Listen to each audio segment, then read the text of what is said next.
नमस्कार, स्वागत है आपका। मैं हूं आपके साथ किशन चौबे। एक सर्वे आया है।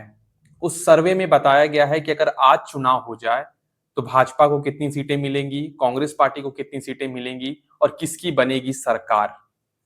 दोस्तों, आप तो जानते ही हैं कि ये जो सर्वे हुआ है ये ऑपरेशन सिंदूर के बाद हुआ है।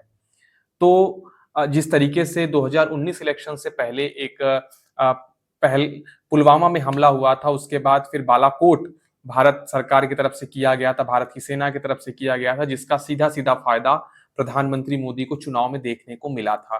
और बीजेपी अकेले 300 के पार चली गई थी और एनडीए 350 के पार चली गई थी। तो क्या ऑपरेशन सिंदूर के बाद प्रधानमंत्री नरेंद्र मोदी की लोकप्रियता में इजाफा हुआ है?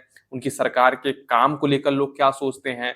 और अगर आज चुनाव हो जाता, अगर जुलाई के महीने में जो ये सर्वे हुआ है, अगर जुलाई के महीने में चुनाव हो जाता तो किसकी बनती सरकार और प्रधानमंत्री मोदी क्या 400 पार कर जाते, क्या 300 पार कर जाते? आज यही जानेंगे।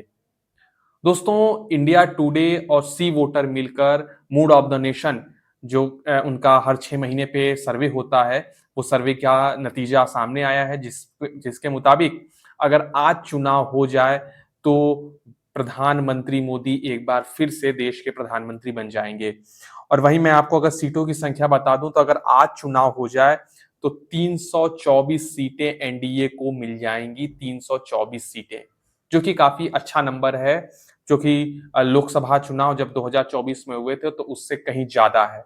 क्योंकि जब आपको मालूम है कि 2024 का जो लोकसभा चुनाव हुआ था उसमें बीजेपी को महज 293 सीटें ही मिल पाई थी, तो उससे तो ये ज्यादा ही है।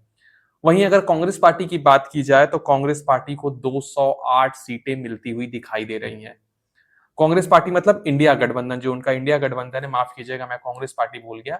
इंडिया गठबंधन को 208 सीटें और एनडीए अलायंस को 324 सीटें मिलती हुई दिखाई दे रही हैं। वहीं अगर दोस्तों बात की जाए कि पिछले इलेक्शन की, जो पिछला इलेक्शन हुआ था उसमें दोनों को कितनी कितनी सीटें मिली थी, तो मैं आपको बता दूं कि बीजेपी एनडीए को मिली थी 293 और वहीं जो इंडिया अलायंस था उसको मिला था 234 सीटें। तो काफी क्लोज मुकाबला था।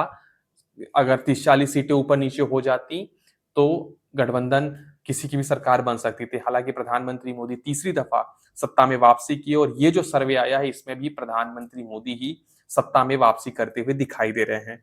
लेकिन दोस्तों, आंकड़ा इससे ज्यादा दिलचस्प, ये जो आंकड़ा मैंने आपको बताया इससे ज्यादा दिलचस्प आंकड़ा एक और है जो मैं अब आपको बताने जा रहा हूं।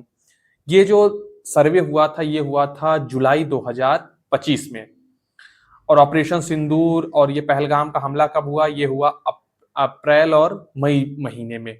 उसके बाद ट्रंप और बाकी चीजें आप जानते ही हैं, सब कहानी बताने की आवश्यकता नहीं है। एक सर्वे एमओटीएन, मैंने आपको शुरुआत में बताया कि हर 6 महीने पर इंडिया टुडे करवाता है, एमओटीएन मूड ऑफ द नेशन नाम से। इनका जो 2025 जनवरी का जो डाटा था और 2000 अभी जो जुलाई वाला डाटा है, इसमें काफी अंतर देखा जा रहा है कि प्रधानमंत्री मोदी ऑपरेशन सिंदूर के बाद उनकी क्या स्थिति हुई है। तो उनकी स्थिति डाउन हुई है दोस्तों। है कि ऑपरेशन सिंदूर के बाद, पहलगाम हमले के बाद जो जवाबी कार्रवाई ऑपरेशन सिंदूर हुई और उसके बाद जो ट्रंप का बयान आया, उसके बाद जो सरकार की किरकिरी हुई, उससे जनता उस तरीके से खुश नहीं है जैसा कि 2019 पुलवामा हमले के बाद हुई थी। तो ये तस्वीर आपके सामने है। अभी जो जुलाई में सर्वे हुआ है उसके मुताबिक अगर आज चुनाव हो जाए तो 324 सीटें एनडीए को मिलेंगी, जो कि 272 बहुमत के आंकड़े से काफी ज्यादा है। वहीं इंडिया गठबंधन को 208 सीटें मिल रही हैं। लेकिन जनवरी 2025 का अगर सर्वे का मैं बात करूं तो उसमें एनडीए को 343 सीटें मिली थी, वहीं इंडिया गठबंधन को 188 सीटें मिली थी। लगभग 20 15-20 सीटों का हेरफेर आपको दिखाई दे रहा होगा कि ऑपरेशन सिंदूर होने के बाद ये सीटें एनडीए की घट गई और इंडिया गठबंधन की बढ़ गई। तो ये तस्वीर आपके सामने है। एमओटीएन मूड ऑफ द नेशन का ये सर्वे इंडिया टुडे और सी वोटर मिलकर करवाते हैं। इसके मुताबिक अगर आज चुनाव हो जाता है तो प्रधानमंत्री मोदी फिर एक बार प्रधानमंत्री बन के आएंगे। तो आपको ये विश्लेषण कैसा लगा हमें कमेंट बॉक्स में जरूर बताइएगा। अपना और अपनों का ख्याल रखें। शुक्रिया।